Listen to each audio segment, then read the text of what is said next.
ভাই 1000 টাকা দেন। ভাই কি এর টাকা? এই যে বইগুলো নিলেন দেন 1000 টাকা দেন। না না না, আমি নিতাম না, আমি নিতাম আরে না। 1000 টাকা গিফট দিতাছি নেন নেন।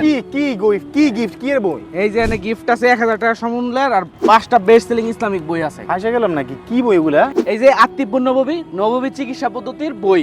এরপর হচ্ছে আর রাইকুল মাকতুম, নবী করিম সাল্লাল্লাহু আলাইহি সাল্লামের সর্বশ্রেষ্ঠ সিরাত গ্রন্থ। এরপর হচ্ছে শামায়েলে তিরমিজি, যেমন ছিলেন আমাদের প্রিয় নবী। এরপর হচ্ছে আল আজকার, ইমাম নববী রহমতুল্লাহ আলাইহির লিখিত শ্রেষ্ঠ একটি বই। সকাল থেকে সন্ধ্যা পর্যন্ত আমাদের নবী করিম সাল্লাল্লাহু আলাইহি সাল্লাম যে সকল দোয়া জিকির আমল করতেন এ নিয়ে বিস্তারিত পাবেন এই বইটিতে। এরপর হচ্ছে তাসাউফ ও আত্মশুদ্ধি সম্পর্কে বিস্তারিত বর্ণনা পাবেন এই বইটিতে। এই যে এই বইগুলা মাত্র 999 টাকা, সাথে 1000 টাকা সমমূল্যের গিফট দিতেছি। নেবেন না কেন, নেন টাকা দেন। আসানক কাণ্ড, কথা নাই বার্তা নাই, কইতে নাই, বই ধরা দিতেছেন। বই প্যাকেজটা সুন্দর আছে, ধরেন। ভাই ব্যাগ ট্যাগ দিবেন না? দাঁড়ান, একটা ব্যাগ দিচ্ছি, নেন। যাক, ধন্যবাদ। তো আপনারা যারা ঘরে বসে অর্ডার করতে চান, ভিডিওর নিচে দেওয়া অর্ডার নাও বাটনে ক্লিক করে নাম, অ্যাড্রেস, ফোন নাম্বার দিয়ে অর্ডার করে ফেলুন।